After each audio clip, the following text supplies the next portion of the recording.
दोस्तों, आप अपने कंप्यूटर या फ़ोन में कितनी जानकारी रखते हैं? ऑफिस की फाइलें, बैंक की डिटेल्स या कोई अन्य जानकारी।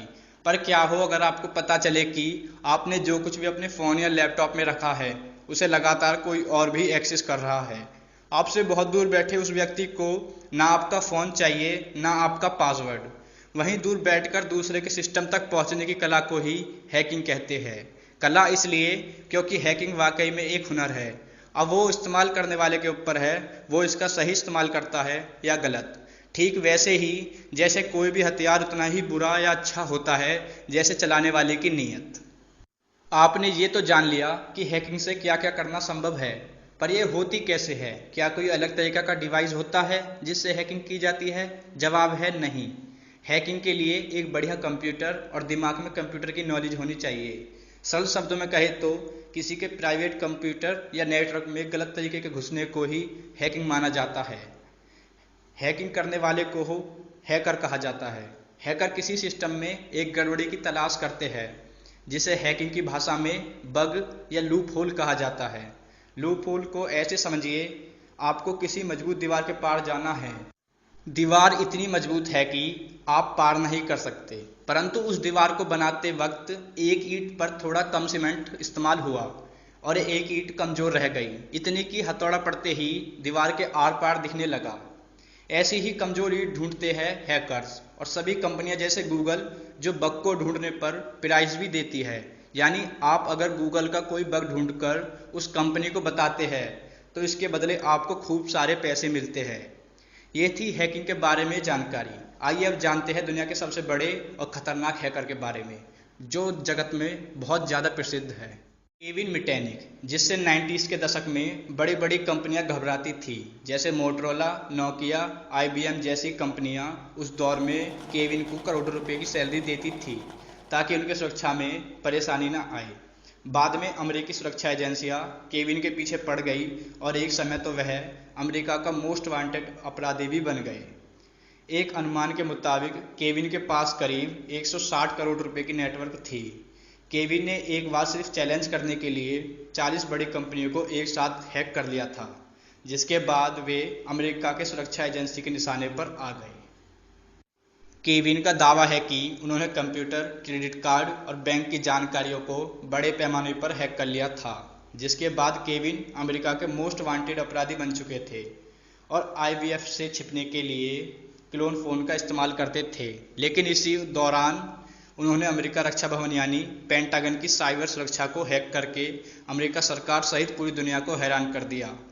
इसके बाद साल 1995 में केविन को गिरफ्तार कर लिया गया और 5 साल जेल में बिताने पड़े।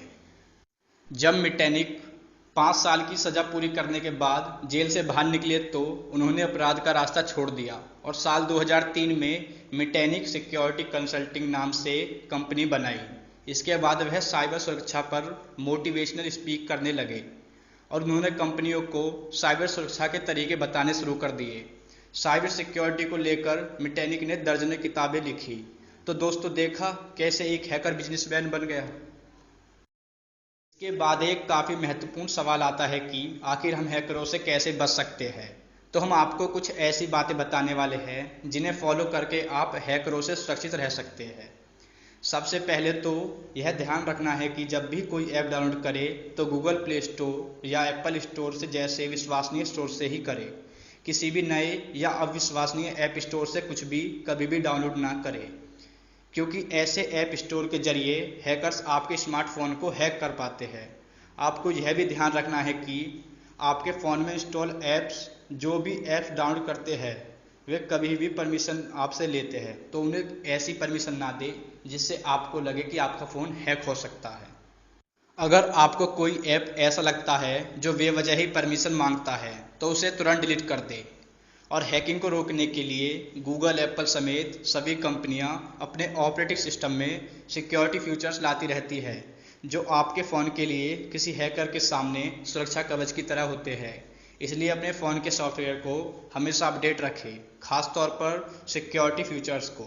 किसी भी तरह की फ्री वाईफाई और पब्लिक वाईफाई का इस्तेमाल ना करें, क्योंकि कई बार फ्री वाईफाई की मदद से हैकर्स जाल बिछाते हैं, जिसके जरिए हैकर्स आपको ट्रेस करते रहते हैं और बाद में आपके डिवाइस को हैक कर लेते हैं।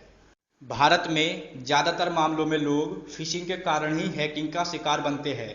साइबर क्रिमिनल आपको फंसाने के लिए इंटरनेट के समुद्र में चारा फेंकते हैं, जो कोई गिफ्ट की ईमेल, मनमोहक ऑफर या फिर डरावने एसएमएस या ईमेल के साथ वेब लिंक हो सकता है, जिस पर क्लिक करते ही आपका स्मार्टफोन हैक हो सकता है। इसलिए अपने फ़ोन से कभी भी अनजान लोगों की ईमेल्स या व्हाट्सएप मैसेज पर क्लिक ना करें। इसी तरह व्हाट्सएप ग्रुप पर आने वाले फॉरवर्ड मैसेज भी अगर डाउनलोड करने लायक हो तो ही डाउनलोड करें, वरना उसे बचें, क्योंकि हो सकता है कोई मालवेयर या फॉरवर्ड होते होते आप तक पहुंचा हो। दोस्तों, अपने स्मार्टफोन को रूट बिल्कुल मत करना। कई लोग सोचते हैं कि स्मार्टफोन को रूट करने से स्मार्टफोन को और बेहतर बना सकते हैं, लेकिन रूट करने से डिवाइस की सभी प्रोटेक्शन डिसेबल हो जाती है, जिसकी वजह से आपका स्मार्टफोन हैक करना और भी आसान हो जाता है। दोस्तों, इन सभी स्टेप्स को फॉलो करके आप हैकरों से सुरक्षित रह सकते हैं। इसी तरह की वीडियो को देखने के लिए हमारे चैनल को सब्सक्राइब करें। धन्यवाद।